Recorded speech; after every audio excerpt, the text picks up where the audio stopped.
일을 기억하시나요? 충남 태안군 말리포 해수욕장 앞바다에서 삼성중공업 해상 크레인과 유조선 허베이 스피리트호가 충돌해 12,547kl의 기름이 바다로 쏟아졌습니다. 국내외 전문가들은 복구에 30년, 생태계 완전 복구에 무려 100년이 걸릴 거라고 했죠. 하지만 자원봉사자 123만 명이 모여 기적을 만들어냈고 13년이 지난 지금 바다는 다시 에메랄드빛으로 돌아왔고 생태계 역시 빠른 속도로 회복 중입니다. 그리고 태안은 전 세계가 인정하는 국립공원으로 거듭났습니다. 게다가 태안 기름 유출 사고를 계기로 우리나라는 친환경 종이 소재인 기름 흡착제를 개발했습니다. 일반적으로 해양 기름 유출 사고가 발생하면 부직포로 기름을 흡착해 제거하지만 자연에서 분해되지 않아 2차 오염을 일으키는 단점이 있었는데요. 여기서 위기를 기회로 바꾸는데 도 같은 한국은 물에 젖지 않고 기름만 흡착하는 친환경 종이 소재를 개발해 기름 흡착제를 만들었죠. 그리고 여기 전 세계가 주목했던 위기 대처 갑, 한국의 도움이 절실히 필요한 나라가 있습니다. 바로 천혜 낙원이라 불리는 모리셔스인데요. 마다가스카르 옆에 위치한 에메랄드빛 바다 모리셔스 해변은 지금 검은 바다가 되어버렸습니다. 그 이유는 일본 해운회사 쇼센미스이 소속 와카시아 5호 화물선 때문입니다. 지난 7월 25일 와카시 5호가 해안선 가까이에서 운항을 하자 모리셔스 해안경비대는 수차례 항로를 바꿔달라고 요청했죠.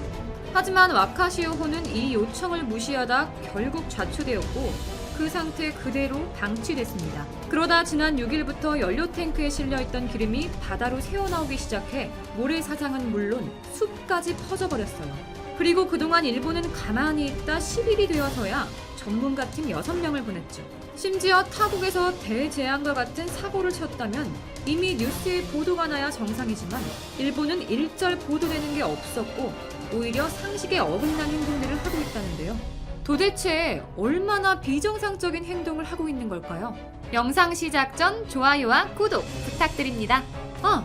전 세계가 인정하는 가치 투자자 워렌 버핏이 인정한 바로 그 책 오른쪽 버튼을 눌러보세요. 뉴욕타임스는 지난 14일 아시아 지부를 서울로 이전한다고 결정했습니다. 그 이유는 한국의 서울은 외국의 비즈니스에 대한 우호성, 독립된 언론성, 주요 아시아 뉴스 기사에서의 중심적 역할 때문입니다. 하지만 일본에서는 이를 보도할 때 독립된 언론성을 제외해 언급하지 않았어요. 실제 일본 방송에서는 도쿄가 아닌 서울이 선택돼 아쉽다 했지만 언론 자유도가 낮으니 당연한 결과였죠. 전 세계가 일본의 언론 자유도가 한국보다 떨어진다는 것을 알고 있지만 일본은 이 사실을 혼자서만 인정 못하고 있습니다. 이런 일본의 꽉 막힌 언론의 독립성은 이번 모리셔스 기름 유출 사건으로 확실히 알 수 있게 됐죠. 일본 언론, 특히 우익신문에서는 자국의 실수를 축소하거나 아예 보도하지 않았고 오히려 한국의 홍수 피해에 대한 기사를 더 부각했습니다. 거기에 반일 국가가 천벌을 받은 것이다, 홍수 피해를 축하한다는 등 도를 넘는 혐오 발언까지 있었는데요. 자신들이 저지른 일은 언급조차 않고 한국 때리기로 관심을 돌리고 있는 거죠. 아무리 일본이 일본스럽게 행동한다지만 이렇게까지 자신들의 잘못을 돌이켜보지 않는 이유는 뭘까요? 전문가들은 과거 일본이 세계 2위의 경제 대국일 정도로 강력했지만 지금은 한국이 자신들을 제치고 세계 무대의 주역으로 자리 잡는 모습에 열등감과 시기 질투를 느낀다고 보고 있습니다. 특히 코로나 국면에서 한국은 빛나는 K방역과 국민들의 시민의식을 보여주고 있습니다. 이를 통해 세계 제1의 경제 성장률을 기록하며 경제 분야에서도 선방하는 등 모든 면에서 전 세계의 관심을 받고 기준이 되면서 한국의 국력과 위상은 엄청 성장했는데요.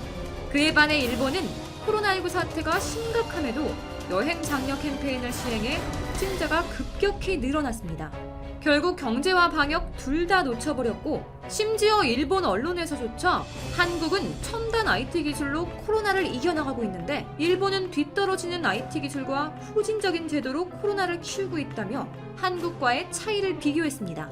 심지어 전문가들은 코로나 이후에도 일본의 경제가 좋아지지 않을 거라고 판단하고 있습니다. 일본의 중산층이 사라져가고 있는 것도 문제지만 일본이 그렇게 자랑하던 반도체와 디스플레이, 조선, 카메라, 자동차 등 제조업 기업들까지 변화하는 시장과 첨단 기술들을 따라가지 못해 한국에게 주도권을 모두 빼앗겼거든요. 국제적 위상, 경제와 산업뿐만 아니라 K컬처까지 한국은 전 세계를 상대로 점점 영향력이 강화하는 반면 일본은 자국의 언론에서조차 자신들의 문화산업이 퇴보하고 있다며 비판했죠.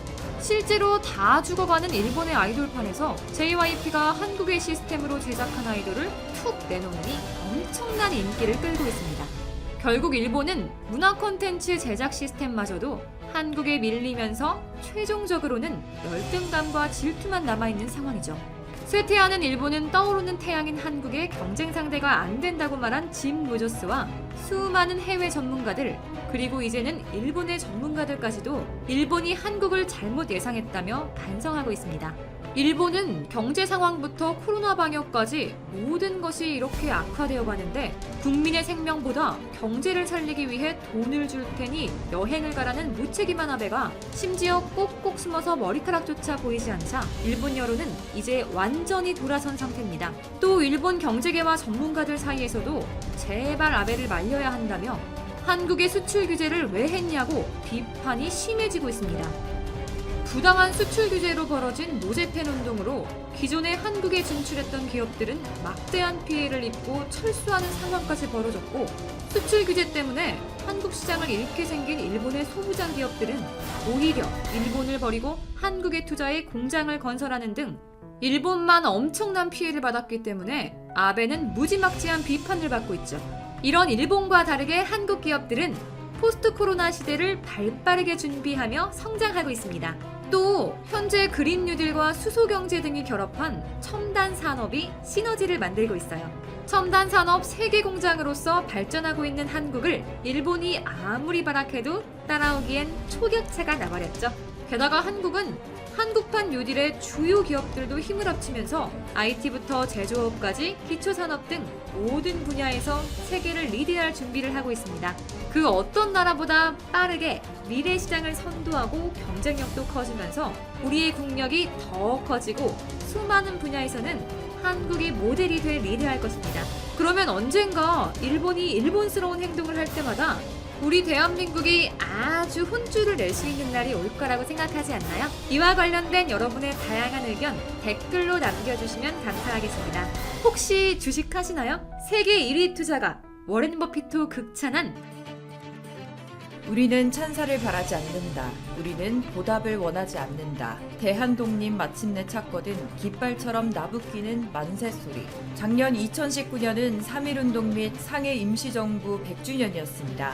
우리는 3.1운동이 있었기 때문에 대한민국 임시정부를 세울 수 있었고, 해방을 맞아 지금의 대한민국 정부까지 수립하게 됐습니다.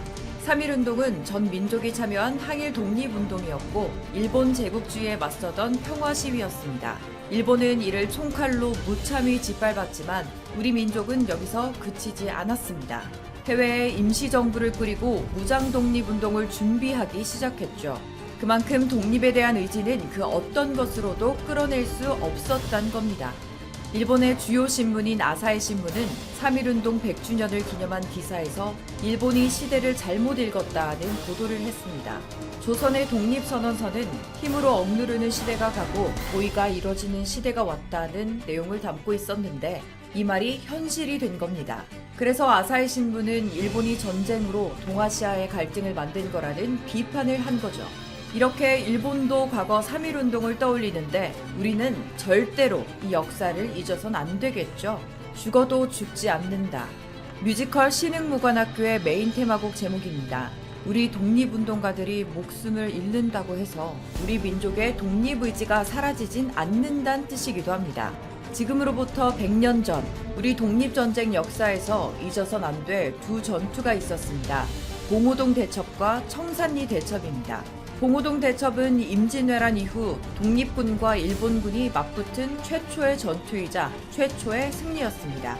신식무기와 대포로 무장한 일본과의 전투에서 일본군 157명을 사살하고 300여 명에게 상처를 입힌 겁니다.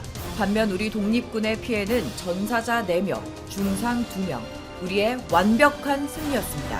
봉오동 전투를 시작으로 독립군 부대의 연합작전이 이어졌습니다. 만주 지역의 한임 독립군 초토화 작전에 나선 일본과 10여 차례 전투를 벌이면서 청산리 대첩까지 승리를 이어간 거예요. 청산리 대첩에서는 일본군 1200명을 사살하는 전과를 올리면서 우리 민족의 저력을 보여주기도 했습니다. 이 두 전투에서 신흥무관학교의 역할을 빼놓을 수 없겠죠. 지금의 육군사관학교 모체인 신흥무관학교는요, 1911년 만주에 설립된 신흥강습소가 발전한 것으로 1919년 5월 3일에 신흥무관학교로 정식 개교했습니다. 많은 독립가들이 거쳐간 만큼 독립군의 시작점이 된 곳이자 저항과 투쟁의 역사가 만들어진 곳이죠. 나라를 사랑하는 청년들이 빼앗긴 나라를 찾고 우리가 주인이 되는 나라를 세우겠다는 일념으로 모인 겁니다. 거기에 모인 청년들은 함께 군사훈련을 받으며 무장 독립운동을 준비했습니다. 신흥무관학교를 졸업한 학생들은 홍범도, 김좌진 장군의 부대로 들어가 봉오동 그리고 청산리 대첩에 참여했습니다. 사실 이 전투에서는 대부분 홍범도, 김좌진이라는 인물과 지청천 장군까지만을 떠올립니다. 그렇지만 그 안에는 우리가 기억하지 못하는 수많은 독립단체와 독립투사들도 있었어요. 우리가 잘 모르는 이유는 대부분 기록에 남아있지 않아서이기도 하고요. 최훈산, 최진동 장군처럼 기록에 있더라도 우리가 잘 몰랐던 것도 있을 겁니다. 이렇게 우리의 기억 속에 없는 독립운동가들은요, 어쩌면 우리가 모르는 곳에서 아직도 고국에 돌아오지 못한 채 잠들어 있을지도 모릅니다. 그도 그럴 것이 봉오동 전투를 이끌었던 홍범도 장군의 유해도 지금은 카자흐스탄에 있거든요. 코로나19로 유해 봉환 시기가 좀 미뤄지긴 했지만 올해가 봉오동 대첩 100주년인 만큼 홍범도 장군의 유해가 우리 조국으로 돌아올 수 있을 것 같네요. 국내에서 또 해외에서 목숨을 바쳐 이 나라를 지키고자 했던 독립운동가들, 이들의 흔적을 조금이나마 더듬어보고 또 기억하는 것이 그들에 대한 예가 아닐까 하는 생각이 듭니다. 이들이 잊힌다는 건 과거의 아픔과 투쟁의 역사를 잊어가는 걸지도 모르니까요. 또 무참히 짓밟히던 아픔 속에서도 독립운동가들은 해방에 대한 희망을 품고 전장으로 향했습니다. 이들을 생각하고 기억한다는 건 그분들에 대한 고마움도 있겠지만 그들의 존재 자체만으로도, 꿈꿨던 해방이 이루어졌던 것만으로도 어떤 상황에도 희망이 있다는 걸 알려주는 희망의 상징 같은 걸지도 모르겠습니다. 이제 우리나라는 선진국 그리고 강대국의 반열에 올랐습니다. 또 국제사회에 공헌하면서 선한 영향력도 주고 있죠. 역사를 잊은 민족에게는 미래가 없다는 말이 있는 것처럼 한국의 위상이 날로 높아지는 만큼 선열들의 숭고한 정신을 이어나가는 대한민국이 됐으면 좋겠습니다. 또 지금의 한국이 있기까지 목숨 바쳐 희생한 우리 독립운동가들 꼭 기억했으면 좋겠습니다. 나의 가난한 유서에 내 이름 석자는 없다. 그저 피로 쓴 6글자 대한독립 만세.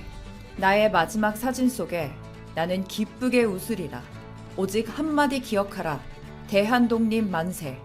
여러분이 존경하는 독립운동가는 어떤 분들인가요?